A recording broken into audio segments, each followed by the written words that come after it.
Yeah, well, here, May 14th, day 56 of the expedition on the Thelon River, Northwest Territories. I had a real dangerous encounter today with a Barren Lands grizzly bear. It was mid-morning, usual situation, headwind, it was cold, kind of a whiteout. I was traveling up on the river itself, frozen, of course. And I saw up ahead of me what looked like a rock up near the shoreline near a sandbar. I'm always looking ahead, and it looked suspicious. And as I got a little closer to it, it kind of like flickered. An animal like that, in a distance, if it moves, you can see something, changing shape slightly. I knew it was an animal. I didn't know what size animal. And then I was moving at the time, and then obviously the thing was moving towards me. It was getting a little bigger. Then it went out to a right angle to me and was quite large. I thought maybe it was a muskox, but I could tell bears have a typical front legs, a typical shape to that, and I could see that it was a bear. And I was pretty surprised at the size of it. And then at that time, it turned and then headed in my direction. And when it turned, it was a little smaller. And then as it headed towards me, it got bigger. And I knew it was time to kind of get ready here to take some action. I didn't carry a gun with me. I do have flares, so forth. And the first situation is always to keep a cool head. It's easy to panic in a situation like this or not think straight. And then also, unless it's imminent, like a bear is charging you in a cold weather like this, it's very important to dress up. Immediately put a parka on, good gloves, because encounters like this usually last a long time. Usually there's a lot of psychological stuff, and if you're moving fast and you don't dress up, you're freezing and you're not able to concentrate. So I dressed up, and then I dug my flares up. I had my stuff in a ready place. And what I had is I had one flare, which was a small flare for like an airplane, and then I had 5 other, like a flare. They're called a bear banger.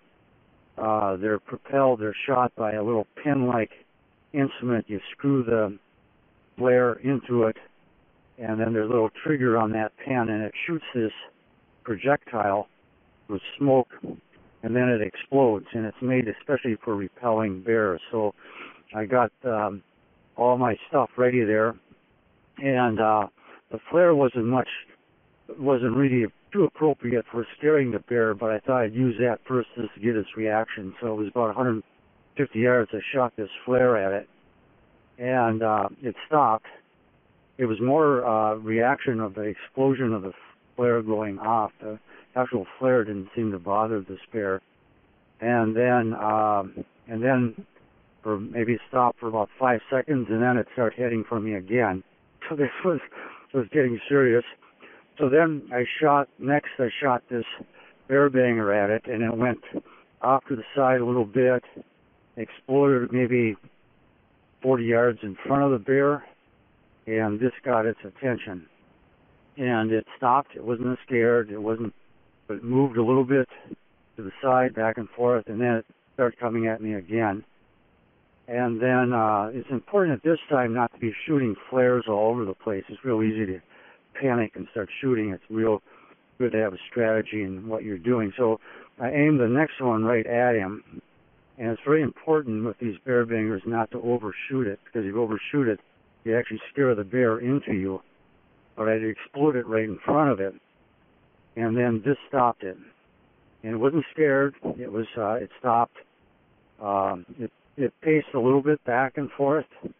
I was looking in my direction to figure out what its next move it was, and I had 3 more of these left. My plan was to back off a little bit so the bear would come counter my canoe first, which I thought might distract it a little bit. And I was downwind, so he didn't have scent of me.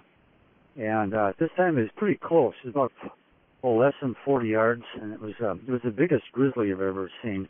But at the end there, the bear was did take off and it just walked into the brush. It was on the shoreline, and it just kind of reluctantly walked into the brush. I think it decided that was the best move for it. And then myself, I moved into the mid-river again, and then the bear was going the opposite direction, downstream. I was going upstream, fortunately. And I did see his tracks most of the day. I mean, it had been moving for, I'm not sure how long, but they were all fresh tracks from the day. So about 7-8 miles upstream, I saw the tracks. He was wandering, patrolling the river. He probably found my camp here after my encounter with him. So, but anyways, this was just one of the daily events here. And I always carry a gun with me, but on this trip I didn't bother with it, and I still don't. I feel comfortable with these flares. I've done this before, scouting on the pack ice alone in front of an expedition. I don't carry a gun like that. I always carry these flares, so I feel comfortable with that.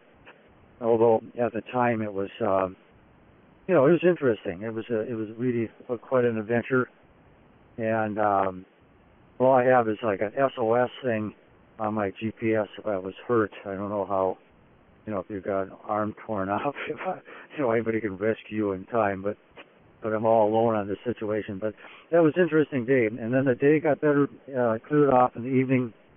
I'll talk more tomorrow. I'm going to be doing Plan B. I will not be going all the way to Baker, but I've got another plan where I'm going up and over towards the back river, and I'll cover that tomorrow on the dispatch. Over and out.